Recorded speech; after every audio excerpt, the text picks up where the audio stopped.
মাথা থেকে পা পর্যন্তই ভালোবাসা।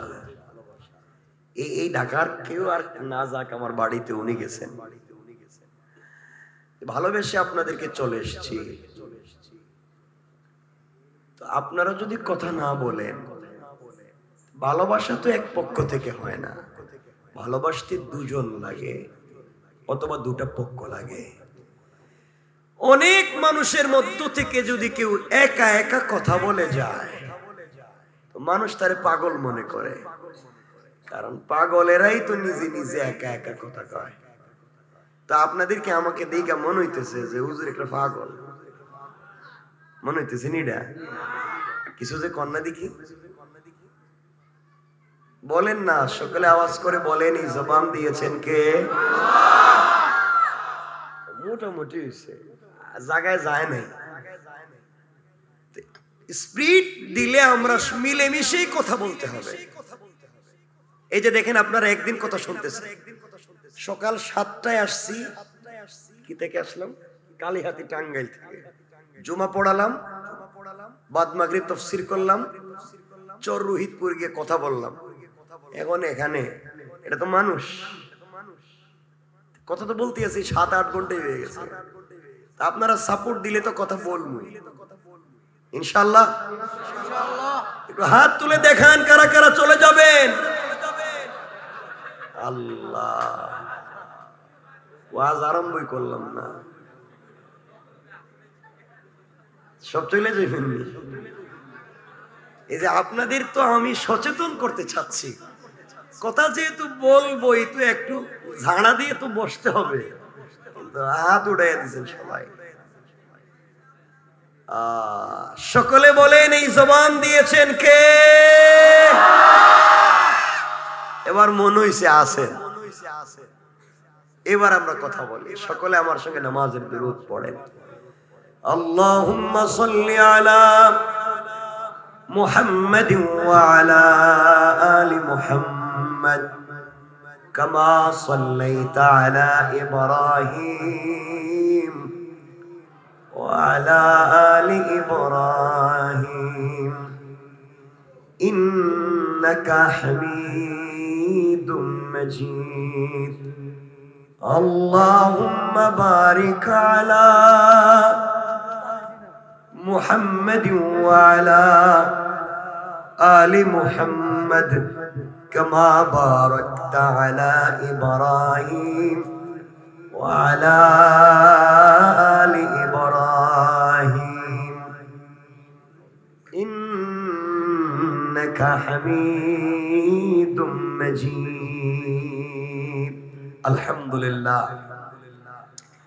ঐতিহ্যবাহী লালমোহন শাহ স্ট্রিট যুব সমাজ ও এলাকাবাসীর যৌথ উদ্যোগে আজকের এই 2024-এর বাৎসরিক ওয়াজ মাহফিলের সম্মানিত সভাপতি, সম্মানিত বিশেষ অতিথিবৃন্দ, উপস্থিত হাজারাত বুজুর্গ উলামায়ে কেরাম, মুরব্বিয়ানে আযম ও দারুন্তরালে অবস্থানরত আমার সম্মানিত শ্রদ্ধেয় মা ও বোনেরা, বিশেষ করে আগামী দিনের জাতির দিকপাল, ভবিষ্যৎ জীবনে জাতির কান্ডারি, কলিজার টুকরা ছাত্র, তরুণ, যুবক বন্ধুগণ, আলোচনার শুরুতেই আমার পক্ষ থেকে সকলকে আন্তরিক মোবারকবাদ, শুভেচ্ছা জানিয়ে আল্লাহ পাক রব্বুল ইজ্জত ওয়াল জালালের শাহী দরবারে শুকরগুজার হচ্ছি যে আল্লাহ আজকের মোবারক দিন জলসা একত্রিত করেছেন। সবটুকুন ভালোবাসা, আবেগ, শ্রদ্ধাকে উজাড় করে শুকরগুজার হচ্ছি। সকলে পড়ছি আলহামদুলিল্লাহ। আমার ভাইও চলে এসেছে, ভালো লাগতেছে, সবাই মিলেমিশে আমরা বসছি। আমরা কিছু কথা বলবো আজকে, শুনবেন তো ইনশাআল্লাহ? আমার বন্ধুগণ, কথাগুলো দিল দিয়ে শুনবেন কি বলতে চাই। এই জমিন আল্লাহ, জমিন কার? সবলে বলেন, এই জমিনে হুকুম চলবে কার? তরিকা চলবে কার? রাসূলের। তরিকা কার? মনে রাখবেন, এই সমাজকে বিকারগ্রস্ত করবার জন্য যারা আজকে এই দেশটাকে দুর্নীতির আখড়া বানিয়ে দেওয়ার পথে নিয়ে যায়, যারা এই জাতিকে ধ্বংসের দ্বার প্রান্তে নিয়ে যায়, এই জমিন থেকে দ্বীনকে মুছে দেবার সমূহ ষড়যন্ত্র করে, মনে রাখবেন এই দেশ মুসলমানদের দেশ, আলেম ওলামার দেশ, পীর বুজুর্গের দেশ, অলি আফদালের দেশ, গাউস কুতুবের দেশ, মাদ্রাসা মসজিদের দেশ, আযান ইকামতের দেশ, কোরআন সুন্নাহর দেশ, ইসলামী আন্দোলনের কর্মীর দেশ। এদেশের ভিতরে মুসলমান কোরআন সুন্নাহ তাবলীগের বিরুদ্ধে যদি কেউ কথা বলে 10 লক্ষ ইসলামী আন্দোলনের কর্মী জিন্দা, ওদের অস্তিত্ব খুঁজে পাওয়া যাবে না। ঠিক কিনা বলে?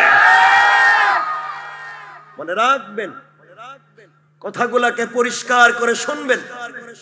এই জাতিকে যারা বিকারগ্রস্ত করতে চায়, এই জাতির যুব সমাজের হাতে কলম পেন্সিল খাতার বিপরীতে যারা অস্ত্র ধরিয়ে দিয়ে এই যুব সমাজকে ধ্বংস করে ফেন্সিডিলিয়াবা মাদক ধরিয়ে দিয়েছে, তারা পিতৃ পরিচয়হীন হারামজাদা। ঠিক কিনা বলে? মনে রাখবেন, এই সমাজকে চমৎকার পথে নিয়ে আসবার জন্য কোরআন সুন্নাহর বিকল্প কোন রাস্তা। আজকে আমরা কেমন জানি হয়ে যাচ্ছি, কেন জানি আমরা খারাপ হয়ে যাচ্ছি। দিন দিন যেন মানুষ উগ্র আর অ্যাগ্রেসিভ আচরণ করছে। মনে রাখবেন, মানুষের ভিতরে এই তামান্না থাকতে হবে যে কেউ আমাকে না দেখলেও দেখেন কে? আল্লাহ আমাকে দেখেন। এই চিন্তা আমাদের ভিতরে থাকতে হবে। হিংসা, বিদ্বেষ, গীবত, শিকায়ত, সমালোচনা, চুগলখুরি, চাঁদাবাজি, চান্দাবাজি, শয়তানি, নষ্টামি, বদমাইশি, এগুলা বাদ দিতে হবে। মনে রাখতে হবে, মনে রাখতে হবে এই কথা। আজকে আমরা যারা এখানে বসেছি, আমরা একদিন থাকবো না। থাকবো? আমাদের বাপ দাদারা কেউ আছে? আমি আজ বলছি, আজকে দুটা কথা আপনাদেরকে বলছি, দুটা। আমি যুবকদেরকে দুটো হাত জোড় করে পায়ে ধরে বলছি, জওয়ানেরা শোনো, আমি তোমাদের এক ভাই, আমি এলাকাকে ভালোবাসি। তোমাদেরকে আবারও বলছি, তোমরা বেশি করে পড়তে থাকো। শিক্ষা একজন মানুষকে তার কল্পনার চাইতেও অনেক দূর পর্যন্ত নিয়ে যেতে পারে। এজন্য শিক্ষার কোনো বিকল্প নাই। 2 নম্বর বিষয় হচ্ছে, তুমি যদি দিনের বেলা বাদশাহী করতে চাও, দিনের বেলা যদি বাদশাহ হতে চাও, রাতের বেলা গোলামের মতো আল্লাহর কদমে সেজদায় পড়ে যাও, রাত রবের কদমে গোলাম হয়ে যাও, দিনে রব তোমাকে বাদশাহ বানাইয়া দিবে। ঠিক কিনা জোরে বলেন? খবরদার কাউকে গালি দিয়েন না, গীবত শিকায়েত করেন না, কারো ক্ষতি করতে যাইয়েন না, কারো চরিত্রে মিথ্যা কথা বললেন না, কারণ মৃত্যুর আগে আপনাকেই সেই পথে যেতে হবে। মনে রাখবেন, এই বাড়ি গাড়ি মিল ফ্যাক্টরি সম্পদ দিয়ে কি করবেন? কত মানুষের সম্পদ আছে, আজকে থাকবারও জায়গা পায় না। কত মানুষের সব আছে, থাকবার জায়গা নাই। মনে রাখবেন, আমি আপনাদেরকে একটা কথা বলি ভাই, আমরা যতক্ষণ পর্যন্ত, আজকে বলছি, আমি বলবো এখানে, ইনসাফ যতক্ষণ কায়েম না হবে, এই জাতির চরিত্রের পরিবর্তন হবে না। এই যে আমাদের গুলিস্তান বা দুলাইখাল, একজন ফিসকে চুর, ছেসরা চুর চিনেননি? ছেসরা চুর চিনেন? পকেট মার চিনেননি? মনে হইতেছে এরা গুরুস্তানে নাকি? পকেট মার চিনেন? পকেট যে মারে, দুলাইখালে একজন পকেট মার ধরছে, পকেটে হাত দিছে, কয় ধরছি, হ্যাঁ কয় আমিও ধরছি। পাবলিক দিছে মাই, হয়তো বড় দূরে 500, 1000, 2000 টাকা চুরি করছে। এই জন্য এদেরকে মাইরা পিটাইয়া হাত পা ভেঙে দেয়, আছে না নাই? মনে রাখবেন, একজন ছেসরা চুর রাস্তায় যদি 2000 চুরি করলে, সবাই মিলে যদি তার হাত পা ভেঙে দিতে হয়, যারা এই জাতির মেরুদণ্ড ধ্বংস করে হাজার হাজার কোটি টাকা বিদেশে পাচার করেছে, তাদেরকে জুতো পেটা করে বের করে দেওয়া দরকার। তুমি ছেসরা চুরে ধরো, আর বড় বড় চুরে সাইডে দাও কেন? ইনসাফ কায়েম করতে হবে নিজের ভিতরে, জাতিকে দ্বীনের পথে নিয়ে আসতে হবে। খুব মনোযোগ দিয়ে শুনবেন কি বলতে চাই, সংক্ষেপ একবারই, খুব বেশি নয়, যে দ্বীন কেমনে জিন্দা করবেন। মনে থাকবে তো ইনশাআল্লাহ। আমরা সামনের দিকে যাই। আবার মুসলমান বন্ধুগণ, গভীর মনোযোগ কথাগুলো দিল দিয়ে শোনো কি বলতে চাই। মুসলমানেরা, দুনিয়ার জমিনে সরকারে কায়নাত দু জাহানের সরদার নবী রহমত জনাবে মুহাম্মদ রাসূলুল্লাহ সাল্লাল্লাহু আলাইহি ওয়াসাল্লাম দুনিয়ার জমিনে আগমন করার অনেক দিন আগের কথা আপনাদেরকে শোনায়া দিতে চাই। কথাগুলো মনে রাখবেন।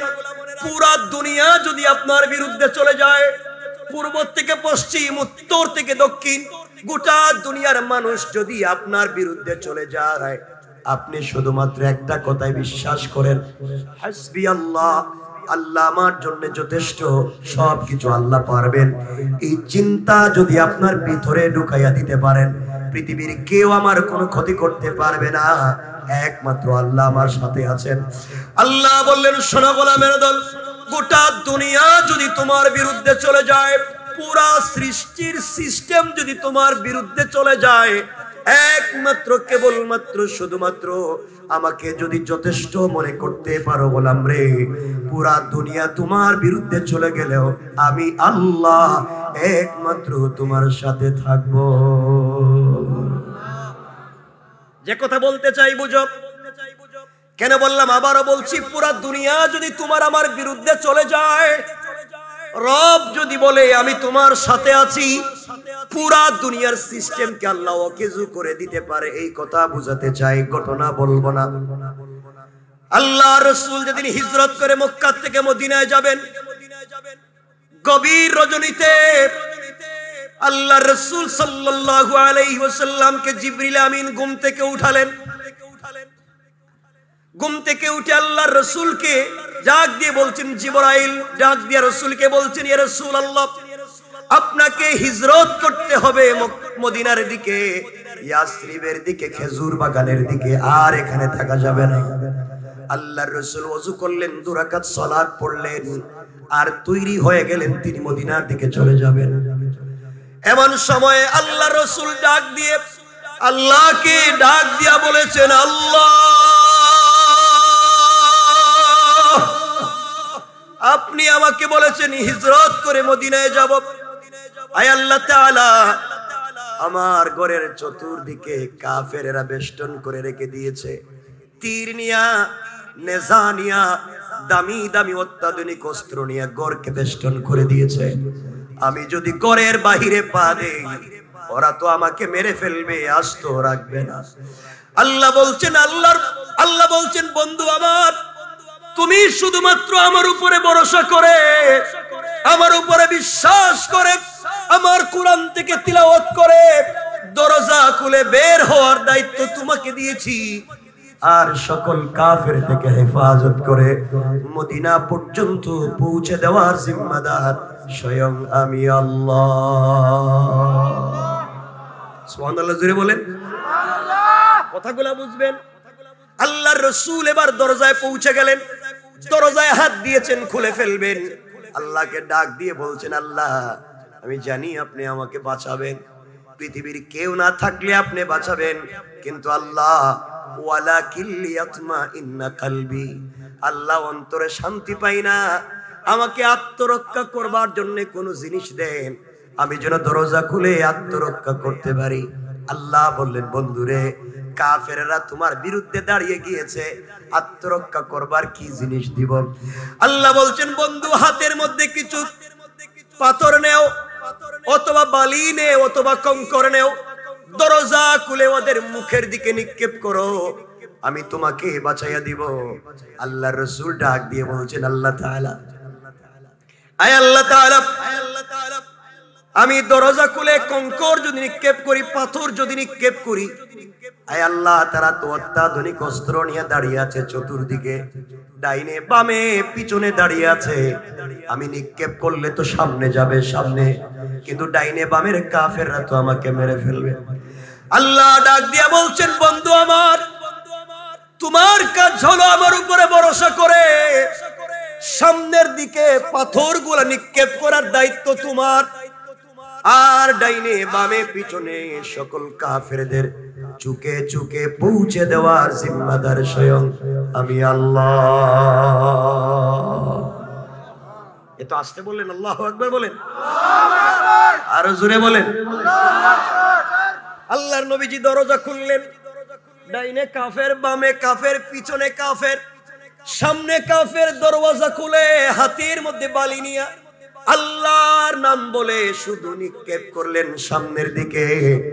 তাকাইয়া দেখেন চতুর্দিকের কাফেরেরা চোখ রগড়াতে লাগলো, চোখ মুছতে লাগলো। নবীজি বুঝতে পারলেন ডাইনে বামে পিছনে সকল কাফেরদের চোখে পৌঁছে গিয়েছে। কেমনে গেল?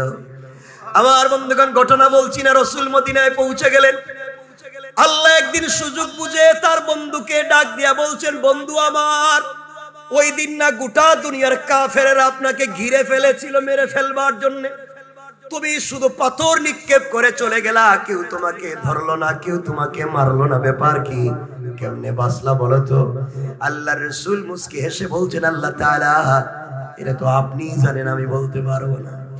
আমার আল্লাহ ডাক দিয়া বলতেন, তাহলে শোনো, আমার রামাইতা ইযা রামাইতা ওয়ালাকিন্নাল্লাহ রামা। আল্লাহ রাব্বুল ইজ্জত ওয়াল জালাল বলছেন, বন্ধুরে, তুমি যখন আমার উপরে ভরসা করে ঘর থেকে বের হয়ে পাথরগুলা সামনের দিকে নিক্ষেপ করেছো, ওটা তোমার হাত থাকে নাই, আমি আল্লাহ তাআলার কুদরতের হাত হয়ে গিয়েছে। আর আমার হাত দিয়া সকল কাফেরদের চোখে চোখে পৌঁছে দিয়েছি। পড়েন সুবহানাল্লাহ। কে বাঁচাইয়া দিবেন? আল্লাহ। এই আল্লাহ আছেন? একটু বয়স হইছে, আগের মতোই আছেন, কিন্তু আমাদের দিকে আগের মতো আর তাকান না। তাকান, তাকাইবেন কেমনে? আগে কম গাঞ্জা খাইতেন, এখন বেশি খান। আগে কম চুরি হইতে, এখন বেশি হয়। ঠিক আছে, দোয়া থাকবে। তাহলে এই যে আমাদের কন্ডিশন, আমাদের কালচার, আমাদের সোসাইটি আমরা নষ্ট করে দিয়েছি। সুতরাং সমাজকে যদি পরিবর্তন করতে হয়, ভরসা করতে হবে কার উপরে? কোরআন পড়তে হবে। কোরআন পড়বার বিকল্প কোনো পদ্ধতি নাই। খুব মনোযোগ দিয়ে শুনেন কি বলতে চাই। আজকে আপনি আমি ভেঙ্গে পড়ে যাই, তোমাকে আমাকে তো রাসূলের মতো নির্যাতন করা হয়নি, তাহলে কেন ভেঙ্গে পড়ে যাও? আমাদেরকে বাঁচাবেন কে? আল্লাহ রাসূলকে বাঁচাইলেন, কথা বলেন না কেন? বিশ্বাস হয়? ওই সংক্ষেপ করে করে যে ওয়াজ তো সারা জীবনই শুনছেন, আমরা একটু কি ওই যে বৈশা বৈশা গল্প করতেছি, কষ্ট হচ্ছে মনে হয়? রাসূলকে আল্লাহ বাঁচাইয়া দিলেন। আরেকদিন এই কথাগুলো বলার উদ্দেশ্য কি সামনে বুঝতে পারবেন। রাসূল সাল্লাল্লাহু আলাইহি ওয়াসাল্লাম, আমরা এই লম্বা আলোচনা যাচ্ছি না, শুধু শুনবেন। আল্লাহর রাসূলের কাছে আয়াত নাযিল হলো, ওয়ানজির আশিরাতাকাল আকরাবিন। বন্ধু, নিকটাত্মীয়দের কাছে দ্বীনের দাওয়াত দাও। কার কাছে? কার কাছে? নিকটাত্মীয় কে? কে?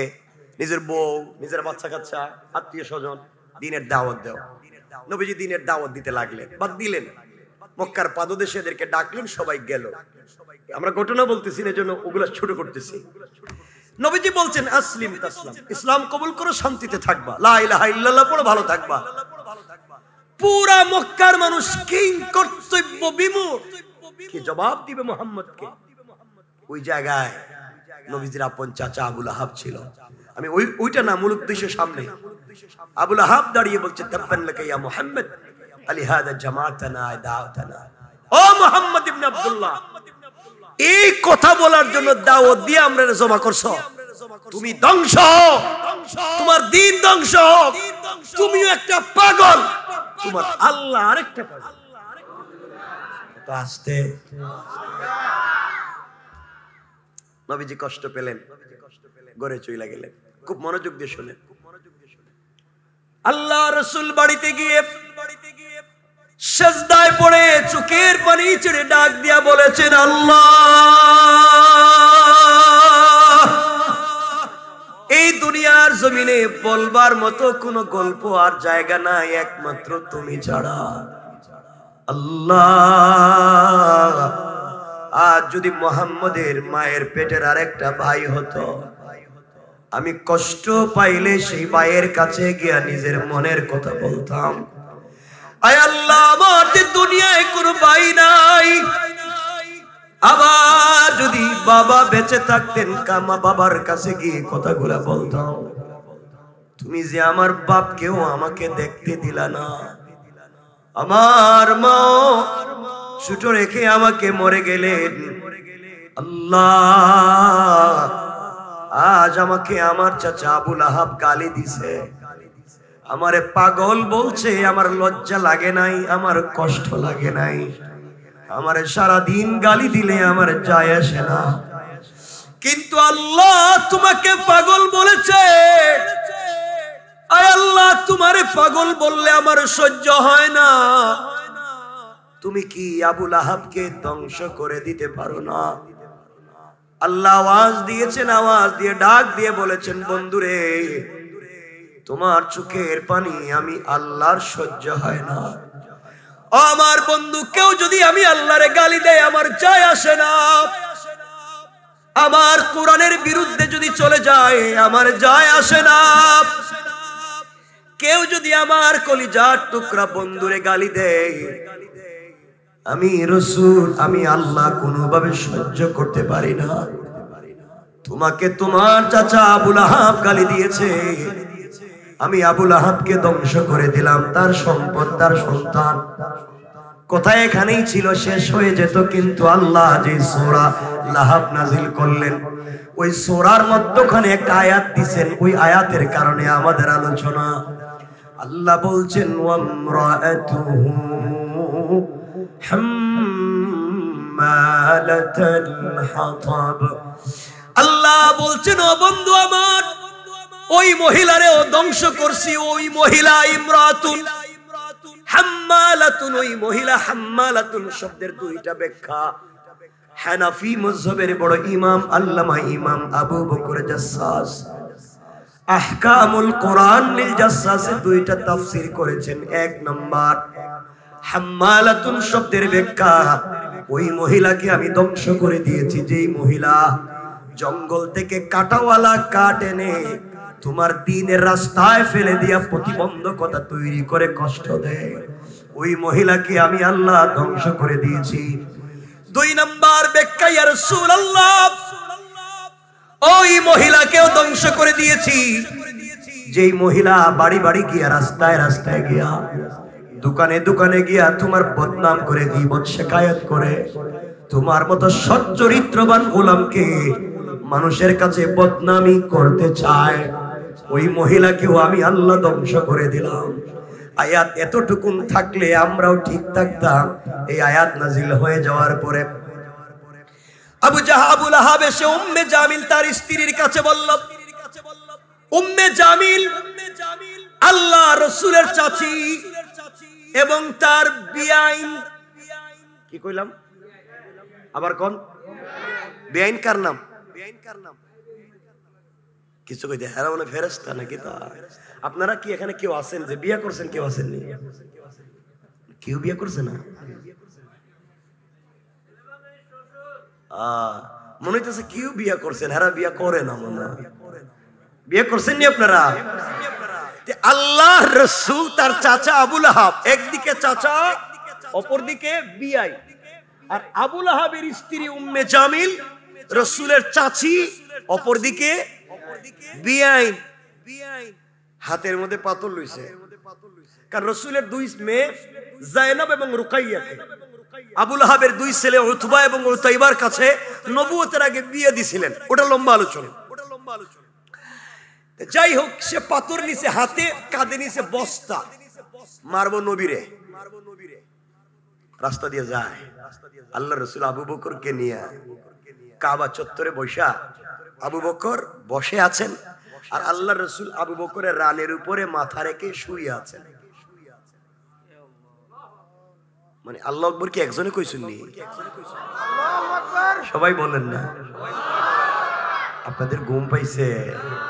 আচ্ছা, আল্লাহর রাসূল শুয়ে আছেন, আবু বকর তাকে রাসূলের চেহারার দিকে দেখে আর আল্লাহকে চিৎকার করে বলছে, আল্লাহ, হাজারো বৎসর যদি চলে যায় আমি রাসূলের চেহারার দিকে এভাবে তাকাইয়া থাকলে আমার পেটে কোনো খিদা লাগবে না। এত সুন্দর করে তুমি বানাইতে পারলা। হঠাৎ আবু বকর তাকাইয়া দেখো, ওই সামনে এক মহিলারে দেখা যায়, হাতে পাথর, কাঁধেও পাথর।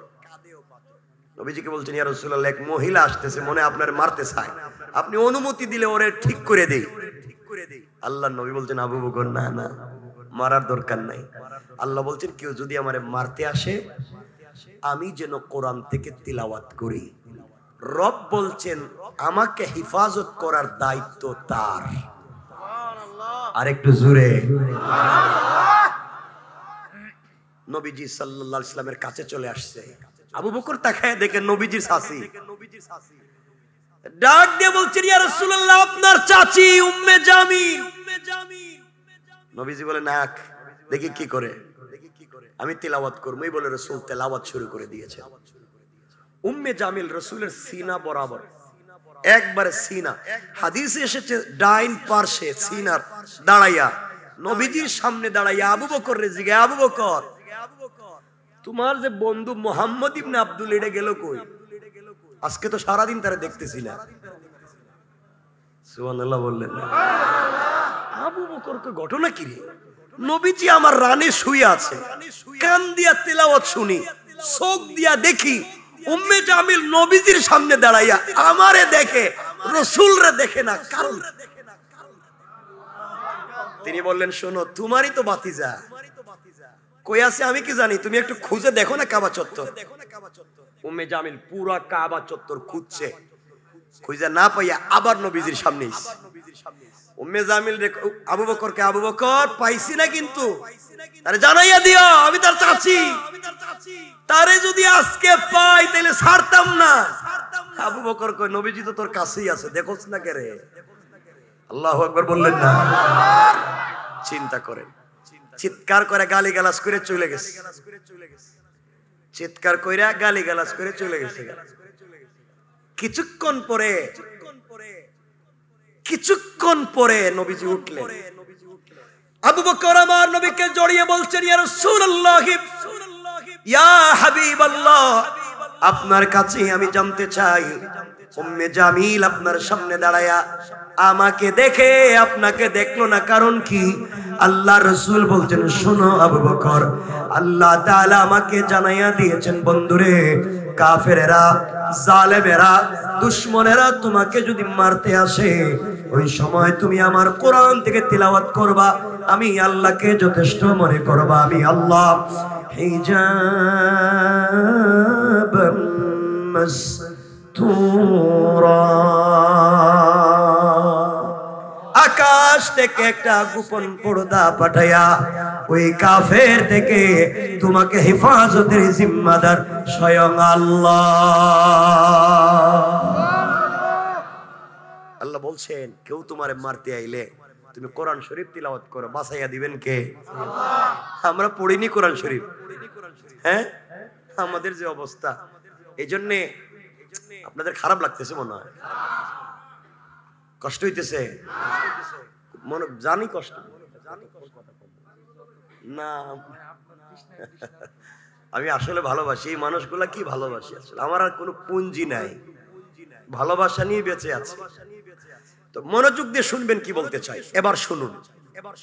আমার ভাইরা, আমাদের যে কি ভাব ভঙ্গি, একটু পয়সা পাতি হয়ে গেলে অহংকার হয়ে যায়, মুসাফা করতে পারি না, ভাব ধরে বসে থাকি। দেখবেন এলাকায় আগে বেচারার পয়সা পাতি ছিল না, কেমনে কেমনে পয়সার মালিক হয়ে গেছে। পয়সার গরমে এখন এলাকার পাবলিক ঠিক মতো চিনেও না, হ্যাঁ ঠিক নেই। মনে রাখবেন মুসলমানের, আপনি যদি সম্পদের জন্য অহংকার করেন, আপনার ক্ষমতা আছে, আপনার পয়সা আছে, এই জন্য যদি অহংকার করেন, শোনো, আমার আল্লাহ চাইলে 10 তলার থেকে থাবড়াইয়া 10 তলায় নামাইয়া দিতে পারে। আর যদি অহংকার ছেড়ে দিতে পারেন, নিজেকে মাটির সঙ্গে মিশাইয়া দিতে পারেন, ক্ষমতার জৌলস ছেড়ে দিয়ে আমাদের মতো মাটি দিয়ে চলে আসতে পারেন, আল্লাহ চাইলে গাছতলার থেকে, বাঁশতলার থেকে কান ধরে 10 তলার মালিক বানাইয়া দিতে পারে। পারে কি পারে না? পারে। একটা কমন কথা আপনাদেরকে বলি, রাগ কইরেন না। আমি কেনই কথা বললাম, আজকালকে হুজুরদের কাছে এসে আমরা বলি, হুজুর আমি বহুত খারাপ, আমি আর ভালো হইতে পারলাম না, আমার একটা ছেলেরে আপনার কাছে দিলাম, আমি খারাপ হই, আমার ছেলেটা যেন হাফিজ হয়, আলিম হয়, এটা আমি চাই, আমি যত খারাপ হই। ঠিক না? এটা বলেন না? এ কথা ঠিক আছে? ঠিক আছে। কে ঠিক? আপনারা কে শিখাইছে এই কথা কইতে? এটা তো একটা জঘন্য বাটপারি কথা। কেমনে পাবলিক এই কথা কে শিখাইছে আজও বুঝলাম না। হুজুর আমি যত খারাপ হই আমার ছেলেটা ভালো, টাটকা শয়তানি কথা। আল্লাহ কোরআনের কোন জায়গায় বলেন নাই ছেলেরে ভালো বানাও, বউরে ভালো বানাও, মা বাপরে ভালো বানাও। আল্লাহ বলছেন তুমি ভালো হয়ে যাও, কে হইল না হইল এটা তোমার ব্যাপার না। কথা বলেন না কেন? আল্লাহ বলছেন কুআনফুসাকুম, নিজেকে বাঁচাও, নিজেকে ভালো মানুষ বানাও। হ্যাঁ আমি যত খারাপ হই ছেলেটা ভালো। কথা বলেন না কেন? আল্লাহ কই তুমি ভালো হও, কে ভালো হইলো খারাপ হইলো এটা আমি দেখবো। হ্যাঁ ছেলে ভালো, এটা তো বুয়া কথা। কারণ পৃথিবীতে নিজেকে ভাবা, শোনো, নিজেকে ভালো মানুষ বানানো ফরজ। বলেন নিজেকে ভালো মানুষ বানানো, আর নিজের বাচ্চা কাচ্চাকে ভালো মানুষ বানাবার চেষ্টা করা ফরজ। বুঝাইতে পারলাম? নিজেরে ভালো মানুষ বানানো আর অন্যরে। যদি নিজের মা বাপরে ভালো মানুষ বানানো ফরজ হয় তাহলে ইব্রাহিম আলাইহিস সালাম জান্নাতে যাইতে পারবেন না? নিজের বাপরে পারছেন? কথা কয় না কেন? যদি নিজের স্ত্রীরে ভালো মানুষ বানানো ফরজ হয় লূত আলাইহিস সালাম জান্নাতে যাইতে পারবেন না? নিজের বউরে পারেন নাই? কথা বলেন না কেন? যদি নিজের বাচ্চারে ভালো মানুষ বানানো ফরজ হয় নূহ আলাইহিস সালাম যাইতে পারবেন না? নিজের ছেলে কেনানরে পারেন নাই? কিন্তু কেউ নিজের বউরে না পারলেও নিজেরে পারছেন, নিজের বাচ্চারে না পারলেন নিজেরে পারছেন, নিজের বাপরে না পারলেন নিজেরে পারছেন। এই জন্য আল্লাহ বলছেন কারে পারলো না পারলো আমি জানতে চাই না, নিজেরে ভালো মানুষ বানাও। আমরা পারবো ইনশাআল্লাহ। শুনে নেন, ভালো মানুষ হইতেছে না কেন? বাচ্চা ভালো মানুষ হইব আপনার পরিবার ভালো হইলে। আজকালকে আমাদের মায়েদের ঘর থেকে শাহজালাল, শাহপরান, জুনাইদ বুগদাদি, আব্দুল কাদের জিলানি, মুঈনুদ্দিন চিশতি, এমন ছেলেরা আমাদের মায়েদের ঘর থেকে জন্ম নেয়নি। এখন নেয়নি, এখন আমাদের মায়েদের ঘর থেকে জন্ম নেয় বল্টু। হ্যাঁ দুনিয়া এসেই সান্দাবাজি, আমার আগেই সান্দাবাজি শুরু করে। কথা বলেন না কেন? সান্দাবাজি, মারামারি, শয়তানি, চুরি ডাকাতি সব পারে, ঠিক কিনা?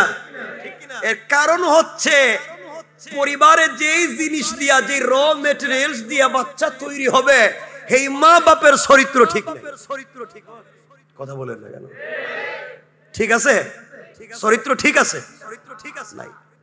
এত খারাপ কেমনে কইতাম কোন? তো কইলো তোমার লজ্জাও লাগে।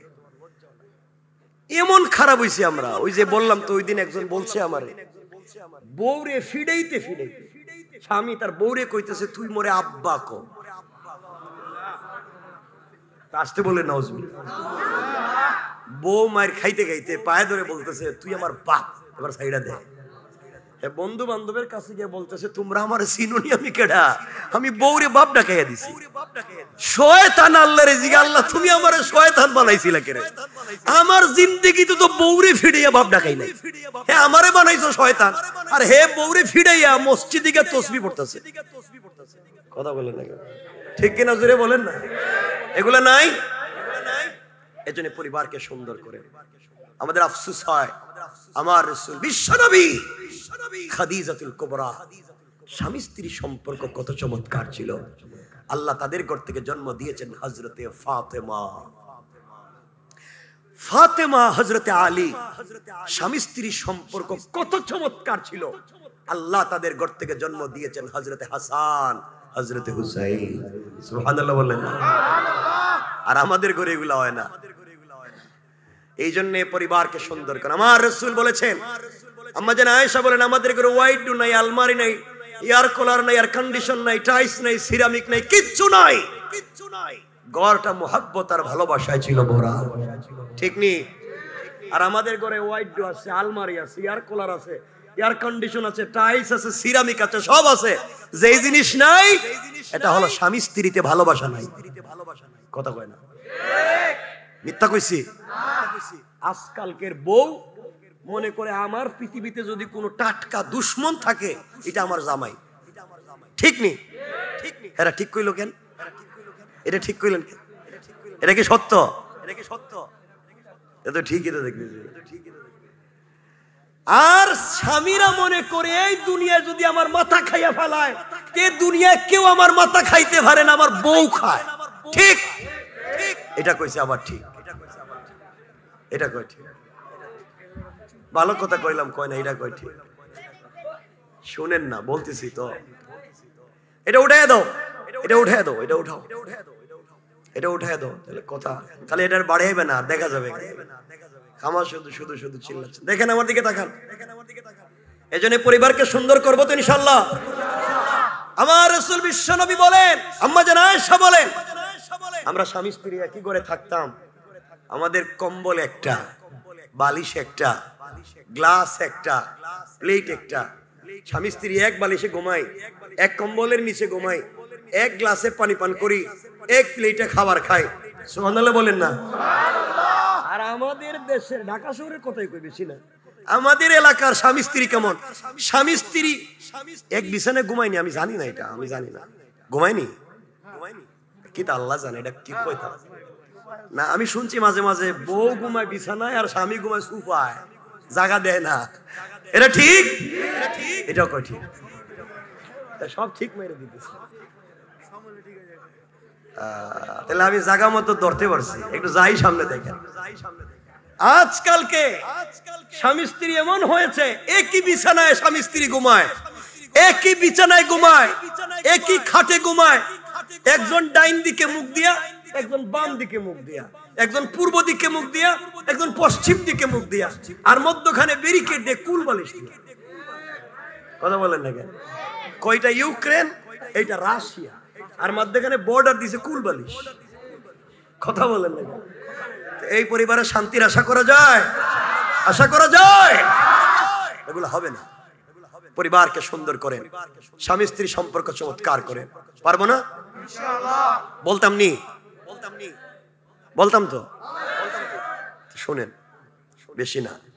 স্বামী স্ত্রী পরিবারকে সুন্দর করতে গেলে দুটো হাদিস বলছি, একটা শামাইল তিরমিজি আর একটা মেশকাত বাবু থিব্বে ওয়ার রিকাক। আমাদের কলিজার টুকরা মা আম্মা জান আয়েশা সিদ্দিকা রাদিয়াল্লাহু তাআলা আনহা বলেন, ভাই ভাই আরেকটু আস্তে কও। আম্মা জান আয়েশা বলেন, পরিবারকে সুন্দর করার মেডিসিন প্রথম। আম্মা জান আয়েশা বলেন, আমি যখন দেখতাম আমার স্বামী বিশ্বনবী রাসূল পাক ঘরে আসতেছেন, আম্মা জান আয়েশা বলেন, আমি ঘরের দরজার চিপায় দাঁড়াইয়া থাকতাম, পর্দার আড়ালে দাঁড়াইয়া থাকতাম, নবীজি যেন আমারে দেখতে না পান। তিনি ঘরের ভিতরে এসে আমার আয়েশা বলে ডাক দিবেন, আর আমি দরজা খুলে দিয়া ঝাপটি মেরে তারে জড়াইয়া ধরা তার কপালে চুম্বন দিয়া আমি সর্বপ্রথম স্বামীরে সালাম দিব। কিন্তু আম্মা জান আয়েশা বলছেন, ওয়াল্লাহি আল্লাহর জাত ও সিফাতের শপথ, আমি আমার জিন্দেগিতে আমার স্বামীরে সালাম দিতে পারি নাই, বরং নবীজি ঘরে আসার অনেক দূরে থাকতে তিনি আমারে সালাম দিতেন না। এখন আর সুবহানাল্লাহ কইতে না, আমি তো বউরে সালামের কথা কইছি তো। নবীজি আল্লাহর পরে যার সম্মান, তিনি যদি নিজের বউরে সালাম দিতে পারছেন, আপনারা পারবেন না। তুমি কিনা বিয়া করছো নি? তার বয়স এখন 5-6 বছর হইব, বিয়া করতে আরো 30 বছর বাকি। হে এখন ইনশাআল্লাহ রেডি। তো আমি তো তোমার বাপ দাদারে ওয়াজ করতেছি, বুঝাই কারে ইনশাআল্লাহ কয় কে? চিন্তা করেন। এই জন্য আল্লাহ রাসূল যদি নিজের স্ত্রীকে সালাম দিতে পেরেছেন, আপনারা পারবেন না ইনশাআল্লাহ।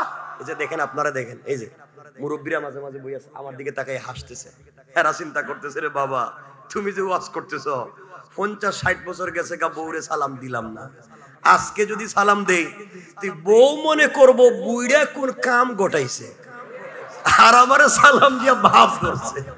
ঠিক না? আমি কিন্তু রোগ জানি, সব কইতেছি না, কিন্তু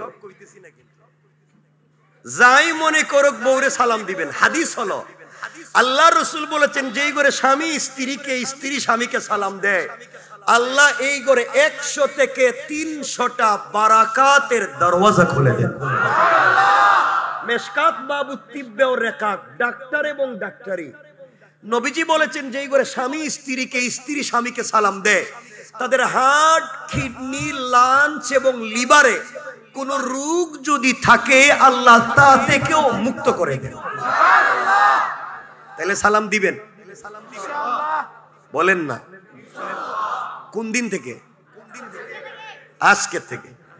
আজকেই বাসায় গিয়া রাত্রেবেলা ওয়াজ শেষ করে বাসায় গিয়া ঘরের দরজায় দাঁড়াইয়া বলবেন, স্ত্রী আসসালামু আলাইকুম ওয়া রাহমাতুল্লাহ। বউ কই, বৌমা বুড়ারে আজকে কোন বুতে ধরলো? প্রতিদিন এসে আমারে ফিডায়, আজকে দিকে সালাম দেয়। আপনি বলবেন আমি কোনো ভুল করি নাই। এই যুব সমাজ ওয়াজ করাচ্ছে আর হুজুর ওয়াজ করছে, আমি সুন্নত আদায় করছি। ইনশাআল্লাহ বরকত দিবেন কে? ভালোবাসা দিবেন কে? হাদিসের বাকি অংশ কইতাম নি? বলেন তো কইতেছেন। একজন খালি উঠবেন, মনে করবো আপনি বউরে ফিডেন, এখন উঠেন আপনি, এই কথা কইয়া দিব।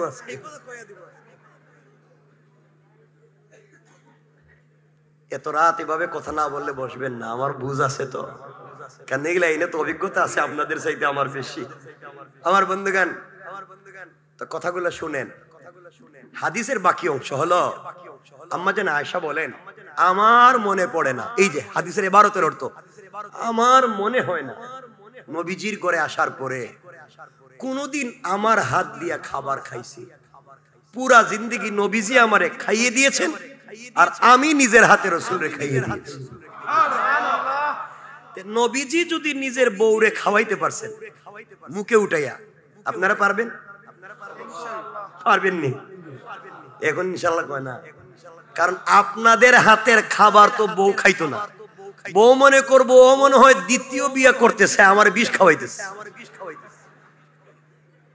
এই জন্য পারবে না। কিন্তু জোয়ানেরা যারা আছে, যুবক, আজকে থেকে রেডি হও পাক্কা যে স্ত্রীর মাঝে মাঝে মুখে উঠাইয়া খাওয়াইবা। কিচ্ছু কয় না। তোমাদের আওয়াজে আমার সন্দেহ হইতেছে, আমার সন্দেহ হইতেছে যে আমাদের ঢাকা শহরের যুবকেরা মোহাব্বত করে আদর করে নিজের স্ত্রীর মুখে উঠাইয়া খাওয়াইতে পারবে না।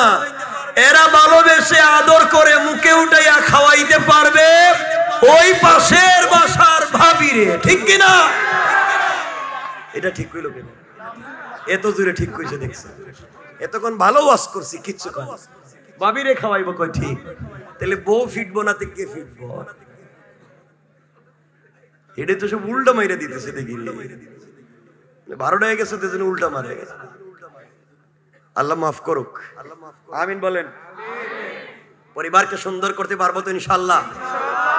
ইনশাআল্লাহ। দেখেন বাবা, আজকে কমপক্ষে একটা সুন্নত আদায় করতে হইব, সালাম দিবেন বাসায়। যদি না দেন, আমার হাতে কিন্তু সময় আছে, হাদিসও বাকি আছে, ওয়াজরে আমি পাল্টাইয়া দিব। পাল্টাইয়া মানে পাল্টামো কেমনে?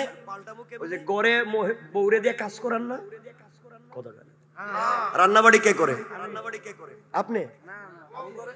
আপনি না কইলেন আমি? কি দেখো, কি কও তুমি? উল্টা কইলা কেন? তাহলে আজকে কি বউরা কি স্বামীর দিয়ে কাজ করে নাকি? ধরা খেয়ে গেছে কিন্তু। ঠিক আছে, ভালো কাজ কইরো, মাঝে মাঝে কইরাম, সাপোর্ট দিলাম। আচ্ছা শোনেন না, বলতেছি তো, আপনারা যদি সালাম না দেন, ওয়াজরে পাল্টাইয়া দেন, স্ত্রীরে দিয়ে মাঝে ঘরে যে কাজ করান, রান্না বাড়ি করান, ঘর মুছা, বাথরুম পরিষ্কার, ওয়াশরুম পরিষ্কার, টয়লেট পরিষ্কার, বাচ্চা কাচ্চা থাকলে তাও দেখে, আত্মীয় স্বজন আসলে তাও দেখে, গ্রামে থাকলে গরু ছাগল দেখে, হাঁস মুরগ দেখে, সব দেখে স্ত্রী, ঠিক না? আমি এই ওয়াজ কইরা দিব, সব আপনি করা লাগবে। বউরে মা কুলে করে আপনি কুলে নিয়ে হাঁটতে হইব, মুখে উঠে খাওয়াইতে হইব, রান্না বাড়ি আপনারে করতে হইব।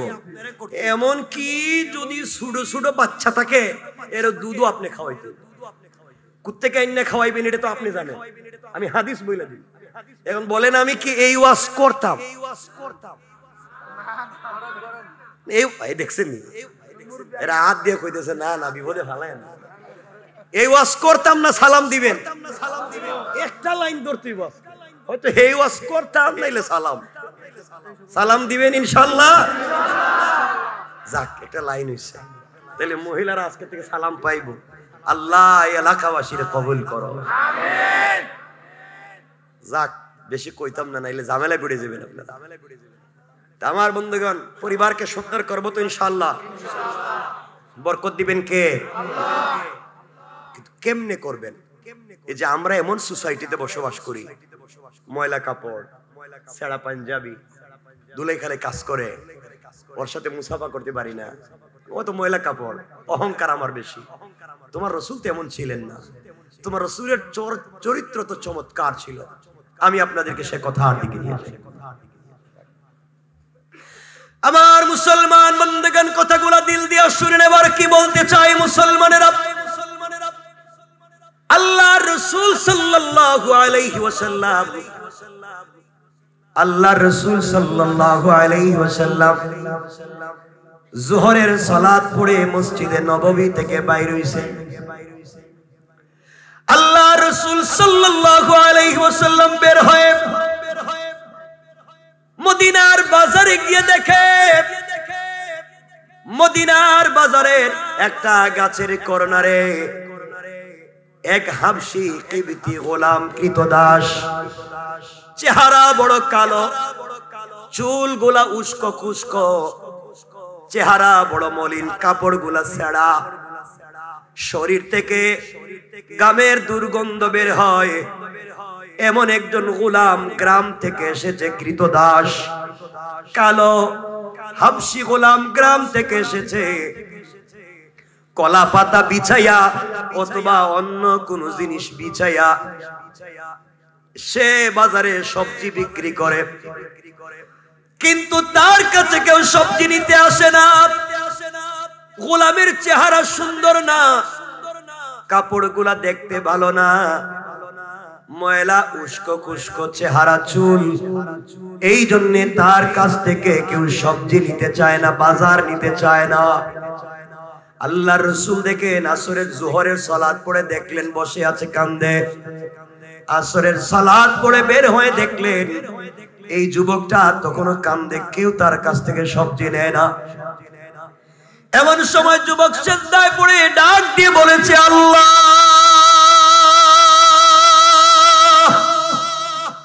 গ্রাম থেকে এসেছি, শহরে মদিনার বাজারে এসেছি, সবজিগুলা বিক্রি করতে চাই, কিন্তু আল্লাহ কেউ যে আমার কাছ থেকে নেয় না। আমি গোলাম মনে করে কেউ আমার কাছে আসে না, আমার কাপড়গুলা ময়লা মনে করে কেউ আমার কাছে আসে না। আল্লাহর রাসূল এই অবস্থাটা দেখলেন, যুবকটা কাঁদতেছে আর বলতেছে, আল্লাহ, সবজি যদি বিক্রি না করি বাচ্চাদেরকে কি দিব? আজ আমার বাচ্চারা না খেয়ে থাকবে। আমি গরিব মনে করে, আমি পাগল, আমি হাবশী গোলাম মনে করে, আমার কাপড় ময়লা দুর্গন্ধ মনে করে কেউ আসে না। আল্লাহর রাসূল বুঝতে পারলেন, আস্তে আস্তে যুবকের কাছে পৌঁছে গিয়েছেন। যুবকের পিছনে গিয়া তার বগল দিয়া দুটা হাত ঢুকাইয়া দিলেন। আল্লাহর রাসূল যুবকের পিছন থেকে যুবকটাকে জড়াইয়া ধরলেন। যুবকটাকে জড়াইয়া ডাক দিয়া বলেছেন, ও মদিনার মানুষেরা, আমার এক বন্ধু গ্রাম থেকে আসছে, ও আমার গ্রামের বন্ধু, আমি হলাম তার শহরের বন্ধু। আমার বন্ধু গ্রাম থেকে সবজি নিয়ে আইছে শহরে তোমাদেরকে ভালো ভালো তাজা সবজি খাওয়াইতে, কিন্তু আমার বন্ধুর চেহারা বড় খারাপ, ইথিওপিয়ার মানুষ, তার কাপড়গুলা ছেঁড়া, শরীরে ময়লা দুর্গন্ধ, কেউ তোমরা নেও না। আমি আমার বন্ধুরে জড়াইয়া ধরছি, আমার বন্ধুর কাপড়গুলা ছেঁড়া হতে পারে, ময়লা হতে পারে, কিন্তু তার দিলের ভিতরে আমি রাসূলের মহব্বতের মায়ায় ভরা, আল্লাহর ভালোবাসায় আমার বন্ধুর দিলটা ভরে আছে। তোমরা কেউ কি আসরে আমার বন্ধুর কাছ থেকে সবজি নিবা?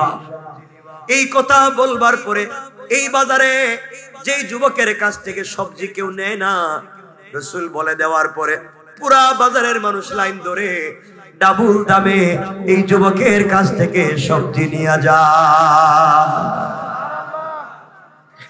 এবার যুবক কাঁদতেছে, আল্লাহর রাসূল চোখের পানি মুছে ডাক দিয়া বলছেন, যুবক রে, তোমার তো সবগুলা সবজি বিক্রি হয়ে গেছে, এখন কান্দো কেন? যুবক কাঁদতেছে আর বলছে, ইয়া রাসূলুল্লাহ, আমি গোলাম, আমি কালো, এতে সন্দেহ নাই, কিন্তু আপনি যে আমারে অপরিচিত মানুষকে যাই যেই নবীর সঙ্গে মুসাফা করা আমার স্বপ্ন ছিল, যেই নবীজিকে দূর থেকে দেখে আমি আমার স্বপ্ন নিবারণ করতাম, সেই নবীকে তো হাত মুসাফা করা আমার জিন্দগির স্বপ্ন, আর সেই নবী আপনি আমারে জড়াইয়া ধরে বন্ধুর পরিচয় দিলেন। সত্যি বলেন না, আমি কি আসলে আপনার বন্ধু, নাকি আমার সবজিগুলা বিক্রি করবার জন্য আপনি একটা কৌশল করলেন যে বন্ধু বইলা দিলে মদিনার মানুষেরা সবজি নিয়ে যাবে? আল্লাহ রাসূল বলছেন, না না, তোমাকে বন্ধু বলে পরিচয় দিয়েছি, তুমি বন্ধু। যুবক ডাক দিয়া বলছি, ইয়া রাসূলুল্লাহ, সত্যি যদি আমি আপনার বন্ধু হই, আপনি কি আমাকে হাত ধরাইয়া এই মদিনার বাজারের অলিতে গলিতে নিয়ে বন্ধু বলে পরিচয় দিতে পারবেন? আপনার তো হাত ধরছে আবু বকর, আপনার তো হাত ধরেছে ওমর, আপনার হাত ধরেছে উসমান আলী, আপনার হাত ধরেছে হাসান আর হুসাইন। ইয়া রাসূলুল্লাহ, আমার মতো গোলাম আপনার কি হাত ধরতে পারবে নাকি? আপনি কি আমাকে বন্ধু বলে মদিনার মানুষের কাছে পরিচয় দিতে পারবেন? আবার রাসূল চোখের পানি ছেড়ে দিলেন, মুস্কি হাসি দিয়া যুবকটাকে জড়াইয়া ধরছেন, আর মুষ্টিবদ্ধ হাত করে মদিনার বাজারের অলিতে গলিতে হাঁটতে লাগলেন, আর মদিনার মানুষকে বললেন, শোনো রে মদিনার মানুষেরা, শোনো, আমি হলাম শহরের বন্ধু, ও হলো আমার গ্রামের বন্ধু। গ্রাম থেকে মাঝে মাঝে মদিনার বাজারে সবজি নিয়ে আসে, তোমরা আমার বন্ধুর কাছ থেকে সবজি নিবা। যুবক ডাক দিয়া বলছি, ইয়া রাসূলুল্লাহ, কাগজে লেখা দেন, আপনি যে আমার বন্ধু বলছেন, কাউরে দিয়ে একটু লেখাইয়া দেন।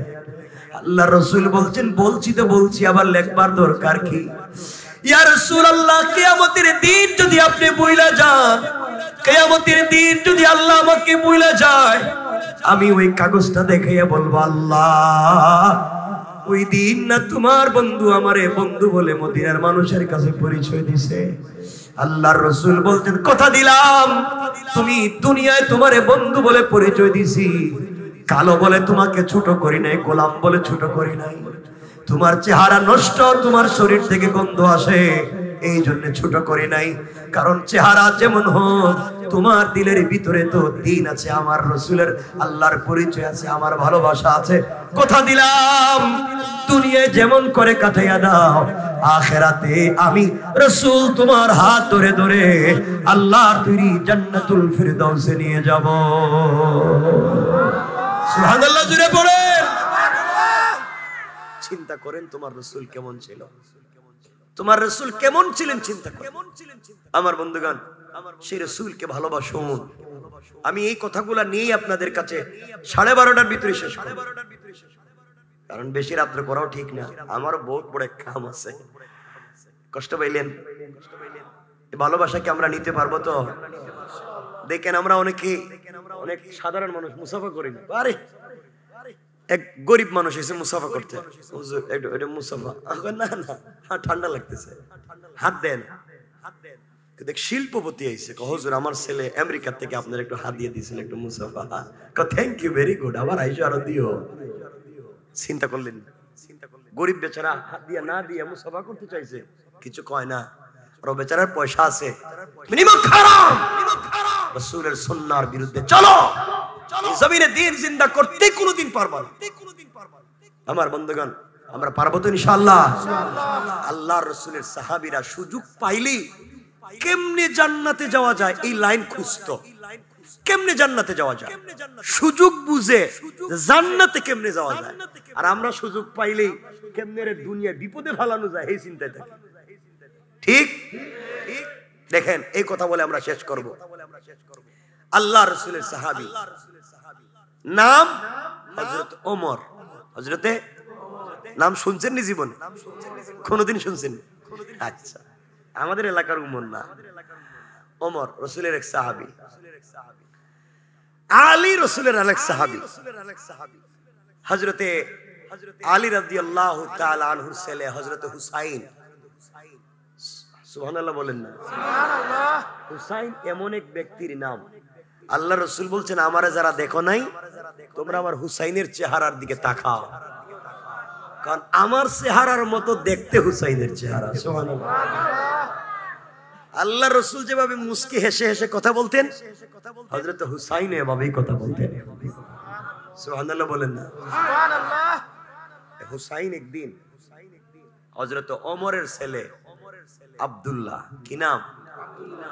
আব্দুল্লাহর সঙ্গে কোনো একটা কথায় একটু ঝগড়া হয়ে গেছে। হুসাইনে আর আব্দুল্লাহ, ওমরের ছেলে আব্দুল্লাহর সঙ্গে আলীর ছেলে হুসাইনের কোনো একটা কথায় ঝগড়া লেগে গেছে। হযরত হুসাইন বলে ফেলছেন, ওই আব্দুল্লাহ তুমি তো গোলামের ঘরের গোলাম। কি কইছে? আমরুলিতের মাথা ফাড়াইয়া দিতাম বাড়ি দিয়ে। হযরতে আব্দুল্লাহ শুনছেন, বাপের কাছে গিয়ে কইছে, আব্বা তুমি শুনছো কিছু? কয় না। কয় যে হুসাইন আছে না, ও আমারে গোলামের ঘরে গোলাম কয়, গালি দিছে। হযরত ওমর কি ঠান্ডা মানুষ নি? গরম নি?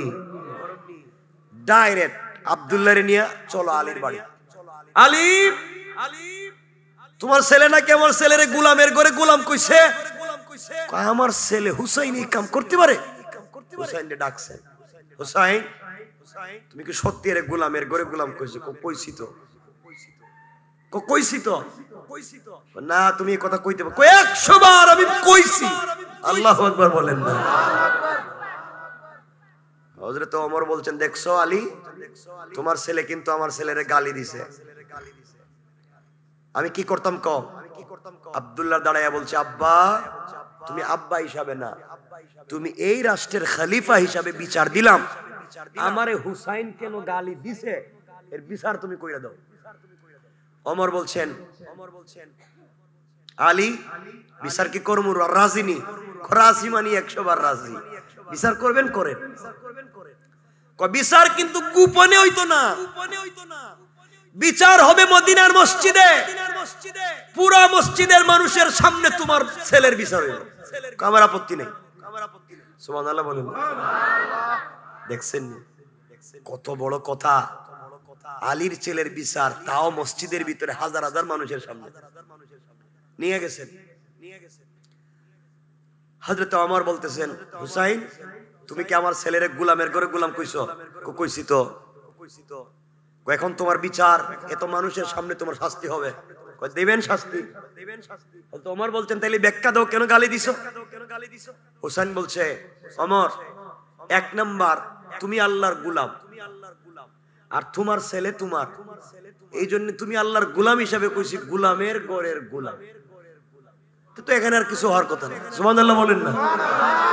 এটা এক ব্যাখ্যা। 2 নাম্বার হইল ওমর, আপনি আজকে খলিফা, কিন্তু আপনি কি আমার নানার গোলাম ছিলেন না? সুবহানাল্লাহ বলেন না? আপনি কি আমার নানার গোড়ার লাগাম দইরা দইরা টানতেন না? টানছি তো। আপনি কি আমার নানার ওযুর পানি দেন নাই? দিছি তো। আপনি আমার নানার খেদমত করেন নাই? করছি তো। তাহলে তো আপনি গোলাম। এই জন্য তো কইছি গোলামের ঘরের গোলাম। হযরত ওমর দাঁড়ায় গেছে, পাবলিক চিন্তা করতেছে এখন কি ঘটাইবো ওমর, আল্লাহই জানে। ওমর বলতেছেন, আবার বলো আলী, ও হুসাইন আবার বলো কি বলছো? কই বলছি তো আপনি গোলামের ঘরে গোলাম, আপনি আমার নানার গোলাম ছিলেন, আপনি গোলাম। এই কথা লিখে দিতে পারবা? কই 100 বার। কাগজ আনছে, লেখা দিছে ওমর গোলামের ঘরে গোলাম। ওমর গোলাম, তার ছেলে গোলামের ঘরে গোলাম। ওমর আমার নানার গোলাম ছিল। পুরা মসজিদে পিন পতন নীরবতা, কি ঘটে যাবে আল্লাহ জানে। হযরত ওমর চোখের পানি ছেড়ে দিয়েছেন কথাগুলা শুনে। কাগজে লেখাটা হাতে নিলেন, হাতে নিয়া মদিনার মানুষকে বলছেন, মদিনার মানুষেরা তোমরা সাক্ষী, হুসাইন আমাকে তার নানার গোলাম বলে কাগজে লিখে দিছে, ছেলেরে গোলামের ঘরে গোলাম কইছে। তোমরা সাক্ষী থাকো। এই কথা বলে কাগজটা হযরতে আলীর হাতে দিলেন। আলীরে ডাক দিয়া বলছেন, আলী আমি ওমর তোমার কাছে এই কাগজটা আমানত রেখে দিলাম। কারণ হুসাইন এমন এক যুবকের নাম যার মাথার চুল থেকে পায়ের পাতা পর্যন্ত এমন কোন জায়গা নাই যেখানে আল্লাহর রাসূল মুহাম্মদ নিয়ে তারে চুম্বন করে নাই। রাসূল হাসান হুসাইন রে বড় ভালোবাসতো। তার কলিজার টুকরা নাতি হুসাইন ও আমার গোলামের করে গোলাম বলে লেখা দিছে, আলী তোমার কাছে কাগজ আমি দিয়ে দিলাম, আমি যদি মরে যাই, মরে যাওয়ার পরে আমার কাফনের প্যাকেটের ভিতরে কাগজটা ঢুকাইয়া দিবা। আমার কাফনের চিপায় ওই হুসাইনের হাতের লেখা কাগজটা ঢুকাইয়া দিবা। কবরের ভিতরে যাওয়ার পরে প্রশ্নের জবাব যদি ঠিক মতো দিতে না পারি, ফেরেশতারা যদি আমাকে আঘাত করতে আসে, মেরে ফেলতে আসে, ওই সময় হুসাইনের লেখা কাগজ আমি বের করে দিব। দেখো রে আমি খারাপ হইতে পারি, হুসাইন লিখে দিছে আমি তার নানার গোলাম ছিলাম, মুহাম্মাদের গোলাম রে তোমরা কেমনে আযাব দিবা, কষ্ট দিবা। আল্লাহু আকবার। হযরতে আলীর কাছে দিয়ে বলছেন, আলী কিয়ামতের দিনে আমার যদি বিচারের পরে জাহান্নামী হয়ে যাই, ওই কাগজ নিয়ে দাঁড়াইয়া যাব আর বলবো, আল্লাহ হুসাইন আমার লিখে দিছে আমি তোমার বন্ধুর গোলাম ছিলাম। বলো না তুমি তোমার বন্ধুর গোলাম রে কেমনে জাহান্নামে দিবা? আমার বন্ধুগণ তারা সুযোগ পাইলে কেমনে জান্নাতে যাওয়া যায় সূত্র খুঁজে। ও গালি দিছে, পাবলিক মনে করছে কোন বিচার করবে, আর ওমর এই গালির বিনিময়ে জান্নাতের নিয়মটা সিস্টেমটা লিখে নিছে। আল্লাহু আকবার। এই জন্য বাইরে আল্লাহ যদি তোমারে কোনো সুযোগ দেয়, তুমি জান্নাতে যাওয়ার সুযোগটা খুঁজবা, আলেমদের সাথে সম্পর্ক রাখবা।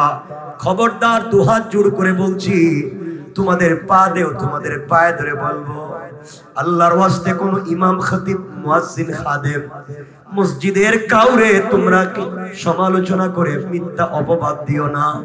কোন ভালো চরিত্রবান মানুষের চরিত্রে কালিমা লেপন কইরো না। হয়তো আল্লাহ তুমি দেখতেছো এখন তোমার জিন্দেগি ইজ্জতের আছে, সম্মান পাইতেছো, কিন্তু কোন আলেমের চোখ থেকে যদি এক ফোঁটা পানি পড়ে যায়, আল্লাহ তোমাকে, আল্লাহ পুরো পরিবার সুদ্ধা বেইজ্জত না করে কবরে দিবে না। এই জন্য খবরদার, খবরদার, কোন দিনও আমরা কোন ভালো মানুষের সমালোচনা করব, বলেন করব? আমরা কিছু হলেই সমালোচনা করি। দেখলেন দুলেখাল দিয়া এক ছেলে রিক্সা একটা মেরে নিয়ে যায়, আপনি চিন্তা করলেন দেখছো কত বড় খবিশ, চরিত্রহীন ছেলে, কার মেরে নিয়ে কলেজ থেকে এখন যাইতেছে রিক্সা কোন পার্কে। এই কথাটা বলা চূড়ান্ত পর্যায়ের গুনাহ এবং চাইরো মুসবে হারাম। কথা বুঝলেন? কারণ তুমি ধারণা করছো হইতে পারে ওই মেয়েটা তার স্ত্রী, হইতে পারে না, হইতে পারে না, হইতে পারে ওই মেয়েটা তার স্ত্রী, হইতে পারে ওই মেয়েটা তার বোন, হইতে পারে ওই মহিলাটা তার মা। কথা বলেন না কেন? এজন্য খবরদার, কাউকে সমালোচনা করবা না। নিজের দিকে তাকাও, নিজের চরিত্রের দিকে তাকাও। নিজের জীবনে ভুলের অভাব নাই। এই কয়েকদিনের জিন্দেগিতে কেন আমরা ভুল পথে যাব? এই জন্য আল্লাহর ওয়াস্তে আমি যদি আপনাদের কাছে ভুল কইরা থাকি, আমি তো 8-9 বছর এখানে না নারিন্দায় 8-9 বছর ছিলাম, আমিও যদি ভুল কইরা থাকি মাফ করে দিবেন না? আমি এখন দেখেন দেশে বেশি সময় থাকি না, কয়েক মাস থাকি, তাও বাইরে চলে যাই, থাকি না। এই জন্য আমি কষ্ট দিলে মাফ চাই, আর আপনাদের জন্য দিল খোলা দোয়া ভালোবাসা থাকবে, আপনারা আমার মাফ করে দিয়েন। আমি চাই না, আমরা কি চাই না আজকে যেভাবে বসছি জান্নাতে ভাবে বসতে চাই না? চাই না? ভালোবাসা নিয়ে যেতে চাই। আমাদের কিচ্ছু নাই, আমাদের অ্যাসেট ভালোবাসা। আমাদের অ্যাসেট কি? ভালোবাসা। আল্লাহ আমাদের সবাইকে কবুল করুক। সকলে পড়েন আমিন, আরো জোরে পড়েন আমিন। খবরদার, আবারও বলে দিচ্ছি, কারোর সমালোচনা করবেন না, গীবত শিকায়াত করবেন না। শুধু বদনাম করি আমরা, শুধু ক্ষমতা পাইলেই বদনাম। ওর বদনাম, ওর বদনাম, এই হুজুরের বদনাম, এই হুজুরের বদনাম। আরে বাবা, কোটি কোটি মানুষের মধ্যে আল্লাহ যদি কাউরে সম্মান দিতে চায়, তুমি আমি বদনাম করবো কেন? আমি সারাদিন আপনাদের বদনাম করলাম, আল্লাহ আপনাদেরকে ইজ্জত দিতে চাইলো, তা আমার কিছু হইব? এই জন্য খবরদার, কেউ এই কাজে যাব না, কেউ কাউকে ছোট করব না। ইজ্জতের মালিক কে? কে? খবরদার, খবরদার। কারণ আল্লাহর কাছে কোনো জিনিসের দাম নেই। এই সুখের পানির কঠিন দাম আছে, সুখের পানির অনেক দাম। আবারও বলতে, চুকের পানির অনেক দাম। আল্লাহ রসুল বলছেন, পুরা দুনিয়া যদি গুনাহ করে ভরে ফেলে, আর কোন বান্দা যদি এক ফোঁটা পানি ছেড়ে তওবা করে চোখ থেকে, ওই এক ফোঁটা পানি পুরা দুনিয়ার জাহান্নামের আগুনকে নিভাইয়া দেয়। অনেক দাম। কষ্ট দিয়া কাউরে চোখ থেকে পানি আইনো না, কাউরে কষ্ট দিও না, জীবন সারখার বরবাদ হয়ে যাবে। আল্লাহ আমাদের কবুল করুক, আমিন। অনেক কথা বলছি, আমাকে ক্ষমা করে দিন। এখন ভাই কথা বলবেন, দোয়া করবেন না? আপনারা ভাই দোয়া তো করতে হবে আপনাদের। আলহামদুলিল্লাহ, এখন হুজুর দোয়া করবেন, আমরা সকলেই বিশেষভাবে বিভিন্নভাবে দোয়ায় শরীক হব, তারপরে ইনশাআল্লাহ যাব। ভাই দোয়া আপনি মুহতারাম, দোয়া আমরা একে অপরের জন্য দোয়া করব। আমরা সহাবস্থান করি, রাজনৈতিক ফিতনা নিয়ে আমরা একে অপরকে ঘায়েল করব না, কষ্ট দিব না, ক্ষতি করব না। আমরা সবাই মিলেমিশে থাকতে চাই। আল্লাহ যেন আমাদের কবুল করেন। আর এখন তো আমি জুম্মা তো এখানেই পড়াই নাকি? কই পড়াই জুম্মা? এই যে বেগমগঞ্জই তো পড়াই, এই যে বেগমগঞ্জ মসজিদে, কাছেই তো, মানে যাইতে পারি না। কে দোয়াটা করবেন আমার জন্য। আর এই যে ভাই, আপনাদের একজন খতিব সাহেব পাইছে,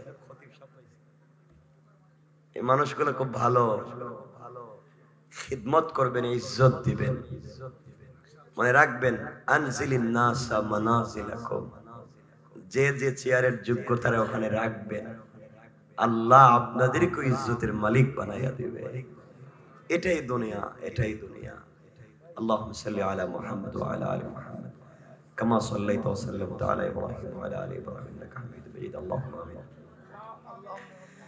ربنا ظلمنا أنفسنا وإن لم تغفر لنا وترحمنا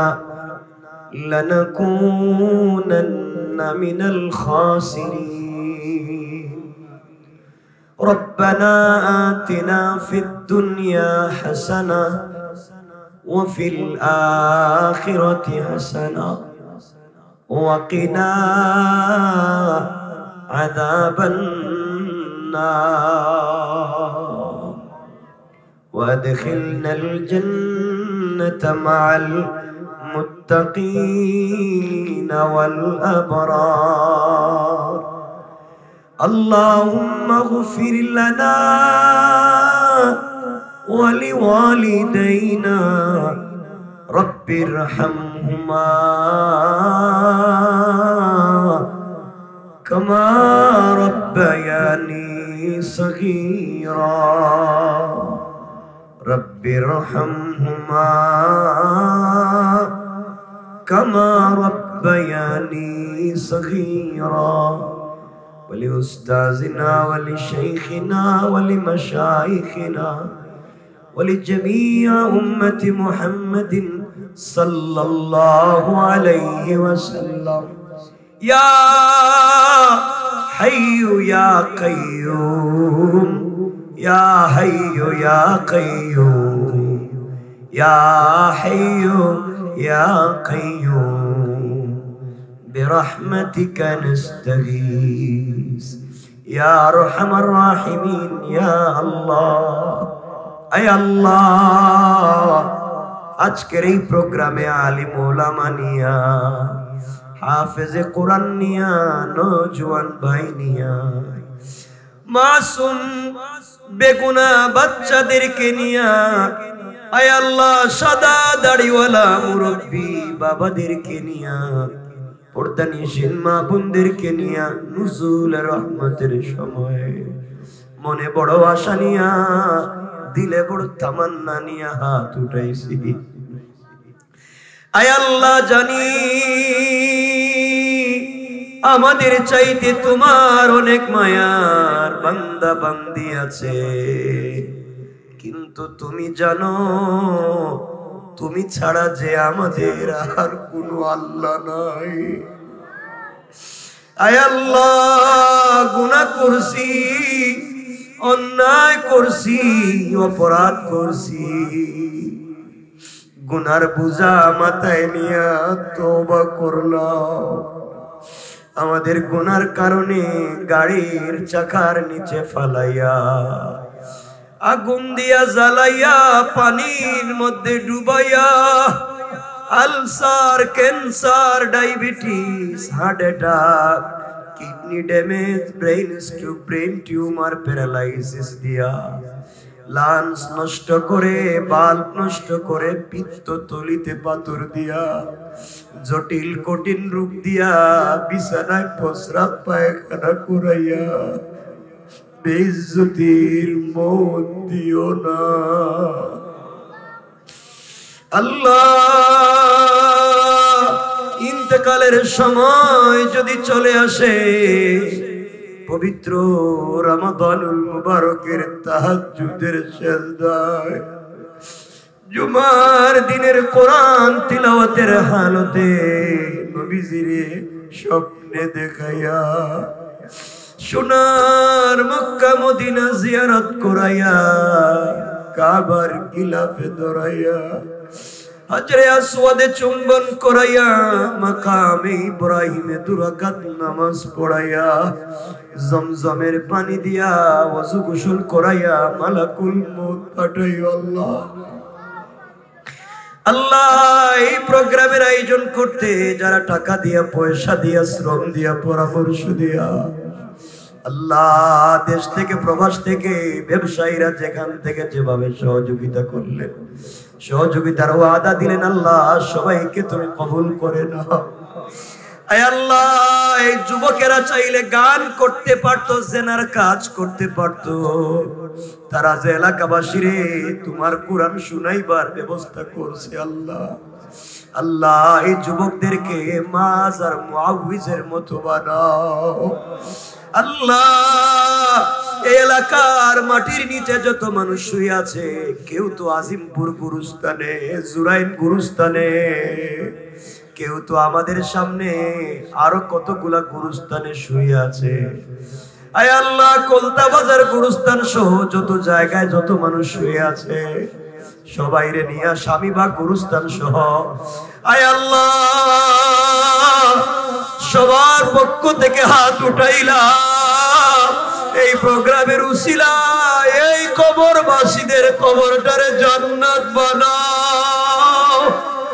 আল্লাহ, এলাকার মুরব্বী বাবাদেরকে তাহাজ্জুদ ওয়ালা বানাও, আমার নওজোয়ান ভাইদেরকে 5 ওয়াক্ত নামাজি বানাও, আমার মা বোনদেরকে পাক্কা সাচ্চা দিনদার বানাও। এই প্রোগ্রামটাকে কিয়ামত পর্যন্ত দাইম আর কায়েম রাখো আল্লাহ। প্রোগ্রামের উসিলা এলাকার মধ্যে রহমতের আম জুড়ে বসাও। যারা দোয়া চাইলেন, যারা দোয়া চাইতে পারলেন না, সবার দুয়ারে কবুল করে নাও। আয় আল্লাহ, গভীর রজনীতে হাত উঠাইয়া কেন জানি বারবার কলিজার টুকরা বাবার কথা মনে হয়ে যায়। আয় আল্লাহ, কত বছর হয়ে গেল বাড়িতে গিয়ে আব্বা বলে ডাকতে পারি না।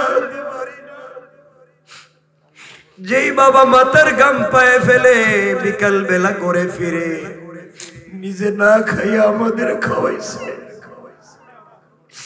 আয় আল্লাহ, বৃষ্টিতে ভিজছে, রোদে শুকাইছে, আমাদের মানুষ করবার জন্য কত কষ্ট করছে। আল্লাহ, এই গভীর রাতে সন্তান হইয়া জুড়েছি। আল্লাহ, বাবাকে মাফ কইরা দাও।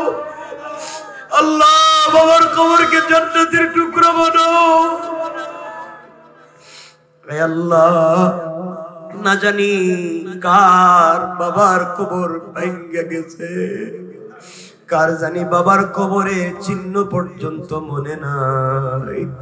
সন্তান হইয়া তুলছি, সেই বাবার কবরে আযাব দিও না। আমাদের যাদের বাবা বেঁচে আছেন হায়াত বাড়াইয়া দাও, সুস্থ রাখো।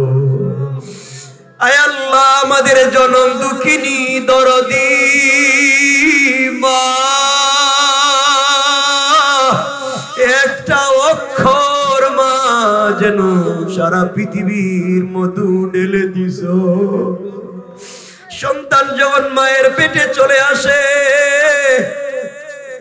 মায়ের পা ফুলে যায়, মুখের রুচি চলে যায়, খাবার খেতে পারে না। সন্তান গভীর রাত্রে মায়ের পেটে হাঁটু দিয়া পা দিয়া আঘাত করে, মা সারা রাত বিছানা ছেড়ে দাঁড়াইয়া দাঁড়াইয়া কান্দে। ডেলিভারির সময় মাকে যখন হসপিটাল ক্লিনিকে নিয়ে যাওয়া হয়, অপারেশন থিয়েটারে ওটিতে লেবার রুমে নিয়ে যাওয়া হয়, ছোট্ট ছোট্ট সন্তানেরা মায়ের পা জড়াইয়া কান্দে আর বলে, মা তুমি কোথায় যাও মা? তুমি না থাকলে কে গোসল করাবে, কে আমাকে আদর করে ঘুম পাড়াবে, কে খাওয়াবে? ডাক্তার বলেছে হয়তো রোগীরে বাঁচানো যাবে, নচেত বাচ্চা দুজনকে বাঁচানো যাবে না। মা এই কথা শুনতে পেরে ডাক দিয়া বলছে, ও ডাক্তার, আমি তো পৃথিবীতে 20, 30, 50 বছর আলো বাতাস পাইছি, আমারে মেরে ফেলো, আমার বাচ্চাটারে বাঁচাইয়া দাও।